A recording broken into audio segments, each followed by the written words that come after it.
On s'est tous déjà demandé quel était le meilleur type de pouvoir dans JoJo's Bizarre Adventure. Et quand on y réfléchit, il y en a deux qui ressortent à chaque fois. Les stands temporels et les stands spatiaux. Et aujourd'hui, ceux qui vont nous intéresser seront les stands spatiaux. Bienvenue dans cette vidéo dans laquelle nous allons classer tous les stands spatiaux des parties 1 à 8. Avant de commencer, je vais vous expliquer comment va se dérouler cette vidéo. Durant celle-ci, je parlerai des stands dans l'ordre chronologique des parties, et une fois que j'en aurai parlé, je les classerai par rapport aux stands dont j'ai déjà parlé. Bon, je sais, c'est un peu compliqué, mais quand on aura commencé, vous comprendrez vite. Commençons tout de suite avec le stand de Vanilla Ice, Cream. En effet, celui-ci est le premier stand spatial qu'on nous présente dans le manga. Et Araki commence fort, parce qu'on peut déjà dire que Cream est clairement l'un des plus puissants d'entre eux. En effet, son pouvoir lui permet d'effacer l'espace autour de lui. Sauf que le problème, c'est que quand il efface l'espace, il est aveugle. Mais un autre point fort qu'il a est que son manieur est un vampire, ce qui lui permet d'avoir une bien meilleure durabilité. Voilà, je sais pas trop ce qu'on peut dire de plus par rapport à Cream. Donc passons directement au deuxième stand, The End. Et son pouvoir se rapproche de celui de Cream. Sauf que celui-ci se fait à moins grande échelle, parce que en effet The End ne peut effacer l'espace qu'avec sa main droite, sauf que lui quand il efface l'espace il peut voir le monde extérieur. Pour ce combat j'avoue que c'est un peu compliqué, parce que Cream peut attaquer sans s'arrêter et a une bien plus grande zone d'effacement, mais The End peut esquiver ses attaques étant donné que Cream est aveugle. Cela dit, je donnerai quand même l'avantage à Cream, parce qu'il est objectivement plus puissant et permet de faire plus de choses que The End. Donc Cream gagne la première place de ce classement et The End passe à la deuxième place. Allons maintenant dans la partie 5 pour parler de Sticky Finger. En effet, quand on pense à Sticky Finger, on ne pense pas directement à un stand spatial, mais je pense qu'on peut effectivement le ranger dans cette catégorie, parce que techniquement ses fermetures lui permettent un peu de se téléporter, en quelque sorte. Donc Sticky Finger a le pouvoir de créer des fermetures partout où il frappe, et ces fermetures peuvent s'ouvrir et créer des sortes de portails entre les deux choses qu'elles séparent. Ainsi, Sticky Finger peut ouvrir toutes sortes de choses afin de soit handicaper ses ennemis, soit se servir au mieux de son environnement. En plus de quoi, il a une très bonne puissance physique, ce qui est tout de même un gros avantage pour un stand courte portée. Par rapport à son classement, je pense qu'il reste tout de même au-dessus de The End, parce que sa versatilité lui permettrait de faire beaucoup plus de choses, comme par exemple tirer à distance avec ses bras, ou même se cacher dans le sol pour en ressortir et l'attaquer par derrière. Là où The End peut se déplacer rapidement et effacer son ennemi, mais c'est à peu près tout. Par contre, face à Cream, je ne vois pas vraiment comment est-ce qu'il pourrait l'éliminer, parce que bon, même si Cream est aveugle, il se déplace quand même très vite, et son manieur Vanilla Ice ne mourrait pas au premier coup étant donné que c'est un vampire. Donc bon, je pense que Cream garde sa première place et que Sticky Finger est relégué à la seconde. Partons maintenant dans la partie 6, qui cette fois-ci contient un peu plus de stands spatiaux, pour parler de Jumpin' Jack Flash. Qui ça? Ah, vous ne vous en rappelez pas? Mais si, le mec qui ressemble à une grenouille là. C'est vrai qu'on ne s'en rappelle pas trop, mais celui-ci a effectivement un pouvoir spatial. En effet, il est capable, si son manieur crache sur quelqu'un, de faire de lui le centre de la gravité. Ainsi, celui-ci vole et est en quelque sorte en apesanteur et peut mourir de deux manières différentes. Soit Jumpin' Jack Flash vient l'éliminer de ses mains, soit il finit par mourir à cause de la pesanteur. Effectivement, ce pouvoir a été dévastateur dans la partie 6, car il a tout de même mis en difficulté les deux stands très puissants que sont Stone Free et The Weather Report, mais face aux autres stands de la liste, je dois avouer qu'il fait tout de même pas le figure, parce que bon, face à un Sticky Finger, un The End ou même Cream, il n'aurait pas vraiment la moindre chance. Donc bon, c'est sans surprise qu'il est relégué à la dernière place. Continuons dans la partie 6 pour parler d'un stand qui lui aussi est assez souvent oublié, Green Grass of Home. C'est le stand du bébé vert, donc en quelque sorte la sous-évolution de Made in Heaven.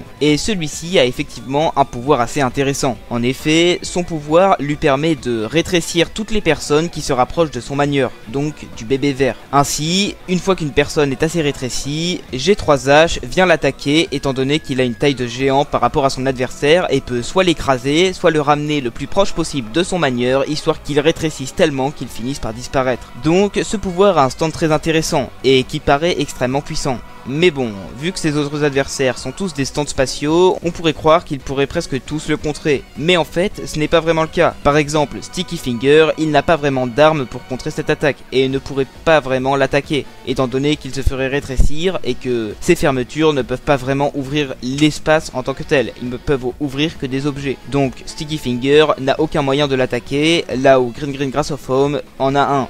C'est pourquoi je pense qu'il est au-dessus de Sticky Finger. Et par rapport à The End et Jumping Jack Flash, à mon avis, il n'aurait pas vraiment d'arme non plus. Parce que The End peut effacer l'espace, mais malheureusement dans une trop petite portion. Ce qui fait qu'il finirait tout de même par subir les effets de G3H. Et par rapport à Jumping Jack Flash, et bah là pour le coup, j'ai pas vraiment besoin de vous expliquer. Il n'a juste aucune chance. Par contre, face à Cream, c'est déjà un peu plus compliqué, parce que, étant donné que celui-ci peut disparaître totalement de la réalité, il ne se ferait pas rétrécir et a donc une manière d'attaquer le bébé vert. Donc je pense qu'il garde sa première place et que G3H passe directement à la seconde. Pour notre dernier stand de la partie 6, parlons de la sous-évolution de Made in Heaven, Sea-Moon. Et en effet, celui-ci semble clairement être le stand spatial ultime, étant donné qu'il permet de maîtriser une notion universelle qui nous paraît très importante, la gravité. Mais en fait, face à des stands comme ceux de la liste, cela ne sort pas tant du lot que ça. Même si, bon, il reste tout de même supérieur à la plupart. Encore une fois, Jumping Jack Flash n'a tout simplement aucune chance et se ferait directement annihiler en un seul coup par Sea-Moon. Par contre, Sticky Finger, lui, aurait quelques chances supplémentaires. Étant donné que, comme on l'a vu dans son combat face à Oasis, il est capable de se déplacer sous le sol, il serait possible qu'il puisse grimper à la verticale jusqu'à atteindre Sea-Moon. Même si en vrai, je pense qu'il n'aurait pas la marge de manœuvre nécessaire pour pouvoir le toucher ou encore plus le tuer. Ensuite, par rapport à The End, là pour le coup, il n'y a vraiment pas photo. Malgré son pouvoir assez intéressant, il ne pourrait pas effacer l'espace suffisamment pour monter à la verticale jusqu'à Sea-Moon. Donc, je pense qu'il n'a vraiment aucune chance. Et face à Green Green Grass of Home, c'est un peu la même chose. Même si son pouvoir empêche Sea-Moon d'agir directement sur lui, eh bien la gravité agira toujours sur le bébé vert. Et donc, il finirait par tomber à la verticale et par mourir en tombant. Par contre, pour Cream, c'est un peu plus compliqué, parce que, en effet, quand il passe dans cette dimension des ténèbres, on a l'impression qu'il l'évite. Alors, je pense qu'il pourrait l'éviter à la verticale pour aller attaquer Sea-Moon. Et étant donné que Sea-Moon n'est pas contrôlé directement par Pucci, mais reçoit des ordres de sa part, je pense qu'il n'aurait pas les réflexes nécessaires pour éviter Cream à long terme et finirait par perdre le combat. Donc, Sea-Moon passe à la deuxième place et Cream garde sa première place. Ensuite, partons dans la partie 7 pour parler d'un stand qui surpasse l'espace et les dimensions, D4C. En effet, celui-ci semble être un très bon candidat pour la première place, étant donné que son pouvoir lui permet de, en s'insérant entre plusieurs objets, passer entre les dimensions. Donc, celui-ci possède un pouvoir qui n'est même pas sur le même plan que ceux des autres membres de la liste, ce qui lui donne un très gros avantage. En plus de quoi, son stand est très puissant au corps à corps, encore plus que Sticky Finger, et il a également une arme très puissante pour éliminer ses adversaires, celle de ramener leur clone d'une autre dimension. Donc, encore une fois, face à Jumpy Jack Flash ou The End, il n'y a vraiment pas photo, D4C les battrait très facilement. Ensuite, face à Sticky Finger, eh bien c'est un peu la même chose. Passer entre les dimensions, c'est vraiment trop puissant, et en plus de ça, D4C est plus fort physiquement que Sticky Finger. Donc bon, pour le coup, je pense que Sticky Finger n'a vraiment aucune chance. Ensuite, face à Green Green Grass of Home, c'est déjà un peu plus compliqué. Parce que bon, contrairement à Sea-Moon, il n'a pas vraiment de manière, entre guillemets, de le vaincre. Parce que bon, bien qu'il puisse se déplacer entre les dimensions, si jamais il apparaît dans la zone de rétrécissement de G3H, alors il rétrécirait quand même. Et même s'il pourrait s'enfuir, ça serait quand même compliqué pour lui. Mais il a tout de même une manière d'éliminer Green Green Grass of Home. En effet, il peut aller chercher un clone du bébé vert d'une autre dimension et le ramener dans celle d'où il vient et le lancer sur le bébé vert. Ainsi, comme le pouvoir de Green Green Grass of Home est limité par ce que le bébé veut attraper, s'il se voit lui-même, il n'essayera pas de le tuer. Et donc, il se fera avoir par D4C et mourra au contact de son clone. Ensuite, par rapport à Sea-Moon, pour le coup, c'est plus facile. Il a juste à te téléporter dans son dos et à le tuer en un seul coup. Donc je pense qu'il est tout de même plus fort que Sea-Moon. Et par rapport à Cream, eh bien là, c'est compliqué. Parce que techniquement, D4C n'a aucune chance de se faire toucher par Cream, par sa vitesse et le fait qu'il puisse passer dans d'autres dimensions. Mais ça reste tout de même compliqué pour lui de toucher Cream au bon moment. Même si techniquement, il pourrait juste prendre un objet appartenant à un Vanilla Ice d'une autre dimension